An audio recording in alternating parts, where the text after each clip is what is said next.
Hello there, my name is Joshua Seigal. I am a professional poet and I'm really excited to be here with you today because I am going to be talking a little bit about my very latest poetry collection. This is my very latest poetry collection. It is called Welcome to My Crazy Life and it is published by Bloomsbury. And I'm really excited. What I'm going to do is I'm going to talk a little bit about the book and then I'm going to share some poems from the book. Now, when I started to put together this collection, there were two things in my mind. There were two main things that I wanted to achieve with the poems in this book.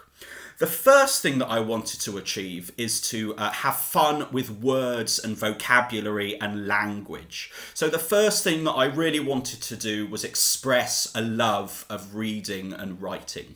So that's going to be related to one or two of the poems that I'm going to be sharing with you today.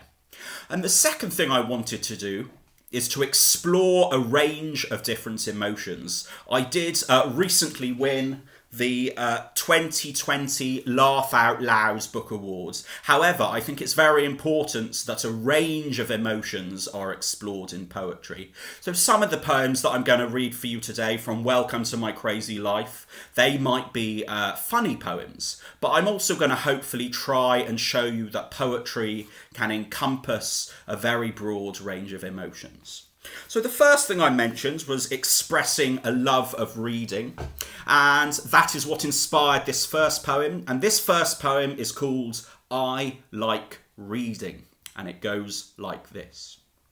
I like reading Dad's old leaflets. I like reading Mum's receipts. I like reading things in secret. I like reading in the street. I like reading cornflakes packets. I like reading magazines. Lust for words, I do not lack it. I read magic in my dreams. Sad or funny, fact or fiction, brochures, comics, I don't mind.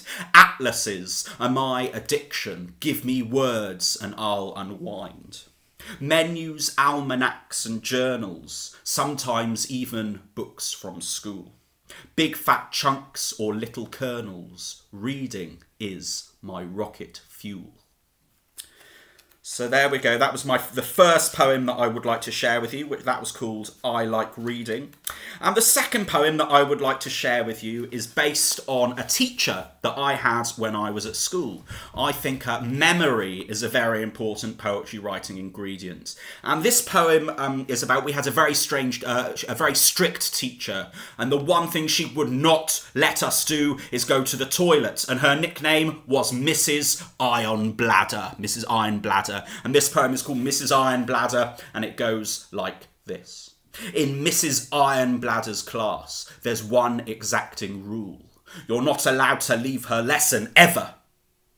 You may find this ridiculous. You may think that it's cruel, but it's no use playing games and being clever. If, for instance, you get bored and say you need the loo, Mrs. Iron Bladder wields her deadly power.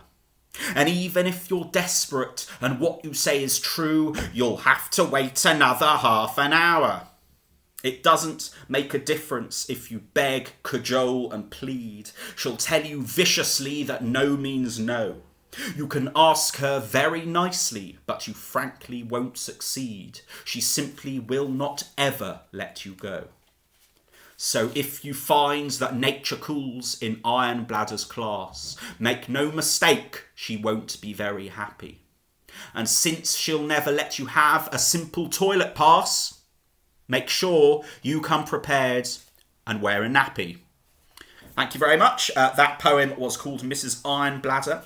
And one of the things that I said at the beginning was that I think it's very important that poetry expresses a range of different emotions. So the final poem I would like to share with you is called Zap.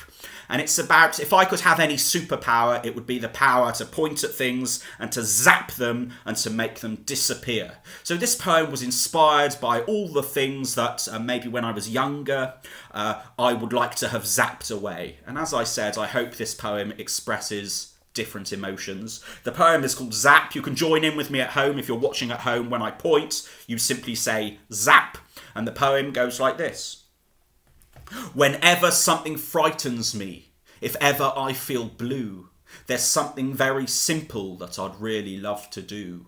The kind of superpower that would conquer all my fears. I'd simply point my finger and then, zap, it disappears. I'd zap away the bullies and I'd zap away the ghouls. And when the weekend's over, I would zap away my school. I'd zap away my braces and the pimple on my nose. I'd simply point my finger and then, zap, away it goes. I'd zap away the angry words between my mum and dad. I'd zap away the arguments that make me feel sad, and sometimes after having had a truly dreadful day, I almost wish that I could even zap myself away. I'd zap away the demons that reside within my head. I'd close my eyes and hold my breath and then I'd zap them dead. I'd zap away the worries that go on and on and on. I'd simply point my finger and then zap, away it's gone. Whenever something frightens me and brings up all my rage and makes me feel like a tiger trapped inside a cage, I'd really love to zap it. That's what I would love to do. So do not make me angry, or I might even zap you. So those three poems were from my book, Welcome to My Crazy Life. I do hope you will check out this book. And thank you so much for listening. As I said, my name is Joshua Seigal. That's S-E-I-G-A-L. A lot of people spell it incorrectly. I do have a website, so please visit my website, www.joshuaseigal.co.uk. Also, please follow me on Twitter and Instagram at Joshua Seigal, and have a fantastic day, afternoon, evening, whatever you're doing. And thank you so much for listening to me today. Goodbye.